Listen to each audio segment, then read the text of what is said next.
इस्लाम की मूल मान्यताएं क्या हैं, उसके मूल सिद्धांत क्या हैं, आज भी विश्व के अधिकांश लोग अनजान हैं। और भारत में तो हिंदू बिल्कुल ही बेखबर है कि इस्लाम की तलवार कितनी घातक है और भविष्य के लिए इस्लाम एक बहुत बड़ा खतरा आर्य संस्कृति के लिए हो गया है। वर्तमान में भी आज इस्लामिक आतंकवाद से पूरे विश्व को खतरा है, तो भारत भी उससे बचा हुआ नहीं है। आज हम स्वामी दयानंद सरस्वती, जो आर्य समाज के संस्थापक रहे, उन्होंने सत्यार्थ प्रकाश जैसा अमर ग्रंथ इस मानव जाति को दिया। उस सत्यार्थ प्रकाश के 14वें समोल्लास में इस्लाम की उन्होंने बहुत बारीकी से समीक्षा की है और उन्होंने समीक्षा के आधार पर यह निश्चित किया है कि इस्लाम कोई धर्म नहीं है, सिर्फ एक व्यक्ति का चलाया हुआ मत है। और वो मत भी ऐसा जो समाज में अन्य धर्मावलंबियों से नफरत की शिक्षा देता है, उन्हें लड़वाता है, आपस में मारकाट मचाता है और पूरी तरह से जो समाज में अराजकता, उपद्रव, हिंसा फैलाने वाला जो ये मत है, इसके खंडन को स्वामी दयानंद ने इतनी बखूबी से समाज के सामने प्रस्तुत किया कि बड़े बड़े मौलवी आर्य समाज के इस ग्रंथ के आगे टिक नहीं सके। स्वामी दयानंद ने 14वें समोल्लास में उनकी भूमिका में लिखा है कि जो ये कुरान अरबी भाषा में है, उस पर मौलवियों ने उर्दू में अर्थ लिखा, उस अर्थ को देवनागरिक लिपि में और हिंदी भाषा में उसका अनुवाद करके फिर अरबी के बड़े बड़े जो विद्वान हैं उनसे उसकी समीक्षा कराकर उनको शुद्ध कर कर इसे लिखा गया है। यदि कोई कहे कि यह अर्थ ठीक नहीं है तो उसको उचित है कि मौलवी साहबों के जो तर्जुमों है उनका पहले खंडन करे। स्वामी दयानंद ने यहां जो समीक्षा की है वो अरब के जो विद्वान थे उन्होंने जो सर्टिफाइड किया, जो प्रमाणित किया अनुवाद, उस अनुवाद के आधार पर ऋषि दयानंद ने ये कुरान की समीक्षा लिखी है।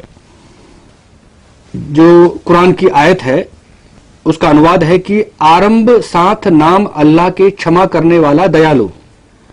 इसकी समीक्षा में ऋषि दयानंद ने लिखा है कि मुसलमान लोग ऐसा कहते हैं कि यह कुरान खुदा का कहा है, परंतु इस वचन से विदित होता है कि इसको बनाने वाला कोई दूसरा है। क्योंकि परमेश्वर का बनाया होता तो आरंभ साथ नाम अल्लाह के न कहता, किंतु आरंभ वास्ते उपदेश मनुष्यों के ऐसा कहता। यदि मनुष्यों को शिक्षा करता कि तुम ऐसा कहो तो भी ठीक नहीं, क्योंकि इससे पाप का आरंभ भी खुदा के नाम से होकर उसका भी नाम दूषित हो जाएगा। जी स्वामी जी, आप बताइए। देखिए, ऐसा है, रहीम का होता है मतलब रहम करने वाला, जी, दया करने वाला। जी, एक छटपटाते हुए जीव का धीरे धीरे खून बहाना और उसे देखना, क्या अल्लाह को रहम करने वाला बताता है? निश्चित रूप से नहीं। अल्लाह तो इसे सिद्ध होता है कि बहुत ही क्रूर व्यक्ति है, और क्रूर व्यक्ति कभी ईश्वर नहीं हो सकता। एक बात। दूसरी बात एक और है, मुसलमान ये भी कहते हैं कि सिर्फ ईश्वर की पूजा, अल्लाह की पूजा हो सकती है, जी, बाकी लोगों की नहीं हो सकती। जी, जी, और जो अल्लाह के अलावा किसी और देवता की पूजा करता है उसे कत्ल कर दिया जाना चाहिए। यहां भी एक सवाल पैदा होता है और बड़ा गंभीर सवाल है कि अल्लाह जब सर्वसमर्थ है तो उसने काफिरों को पैदा क्यों किया? जी, और काफिरों को पैदा करना और फिर अपने बनाए हुए जीव की मुसलमानों से हत्या कराना अल्लाह को सर्वसमर्थ नहीं बनाता, बल्कि उसे एक दुष्ट प्राणी बताता है, एक दुष्ट ईश्वर बताता है। और ईश्वर अगर दुष्ट है तो ईश्वर नहीं है वो।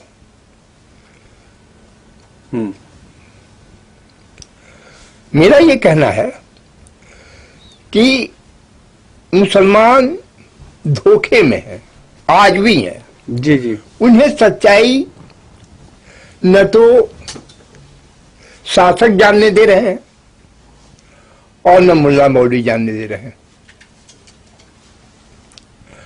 अगर उनको जानने दें तो फिर मुसलमान नहीं रहेंगे वो।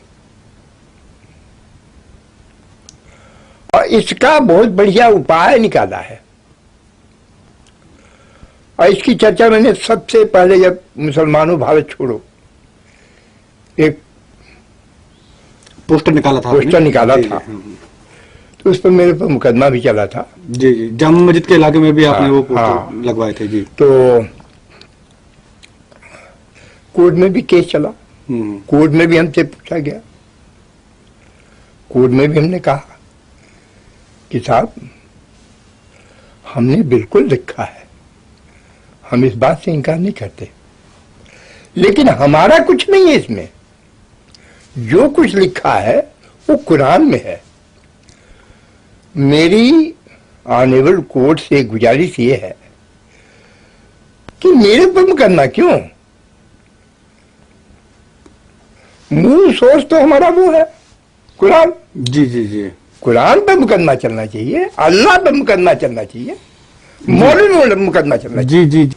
आप बताइए कि इसमें मेरा ये कहना है कि वस्तुतः मोहम्मद एक जाहिल आदमी था। जी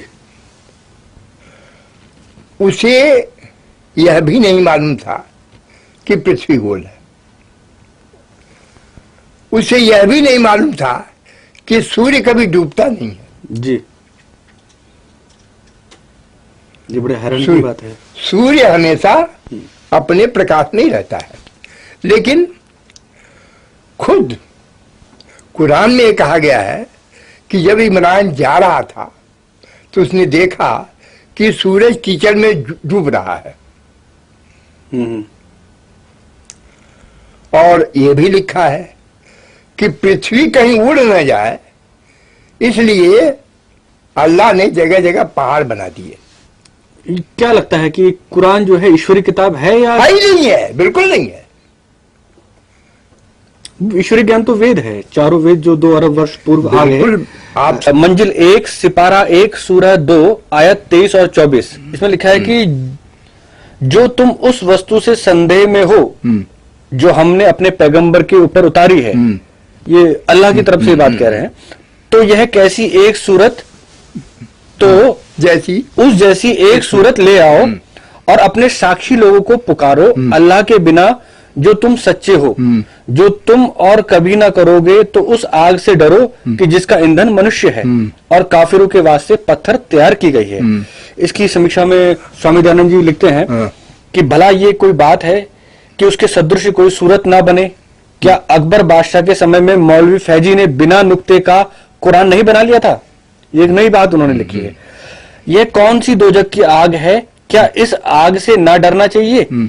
इसका भी ईंधन को कुछ पड़े सब है। जैसे कुरान में लिखा है कि काफिरों के वास्ते दोजक की आग तैयार। कि जब सरबों ने जी युद्ध में मुसलमान औरतों को उठा लिया और उनको प्रेग्नेंट करके मुसलमानों को वापस किया, और जब इजराइल ने लेबनान में नागरिक ठिकानों पर बम गिराए, तो इन लोगों को, मुसलमानों को लगा कि साहब हमारे मानवाधिकारों का हनन हो रहा है। जी जी जी जी। लेकिन जब इनका अल्लाह खुद ही कहता है कि जो हमें नहीं पूछता किसी और की पूछता करता है उसको कत्ल कर दिया जाए और उनकी औरतें उठा ली जाए, तब क्या उनको ये नहीं लगता कि जिनकी औरतें उठा रहे हैं, जी जिनको कत्ल कर रहे हैं, उनका भी कोई मानवाधिकार है? जी जी। और एक सवाल और पैदा होता है कि अगर आप ये कहते हैं कि सिर्फ अल्लाह की पूजा हो सकती है, तो और ईसा ये कहता है कि सिर्फ ईसा हम राजा हो सकते हैं, तो अब यहां वर्चस्व की लड़ाई है। जी। मुसलमान अभी ईसाइयों के इतना न आबादी में हुए, उनका अल्लाह इतनी बड़ी आबादी नहीं बना सका मुसलमानों को कि ईसाइयों का मुकाबला कर सकें, न तो ज्ञान विज्ञान में वो मुसलमानों से आगे हैं, पीछे हैं। मुसलमान ज्ञान विज्ञान में भी ईसाइयों से पीछे हैं, जी जी। और धोखाधड़ी में पीछे हैं। एक और मंजिल 2 सिपारा 9 सूरा 8 आयत 39 और 41। और लड़ो उनसे यहाँ तक कि ना रहे फितना, अर्थात बल काफिरों का, और होवे दीन तमाम वास्ते अल्लाह के, और जानो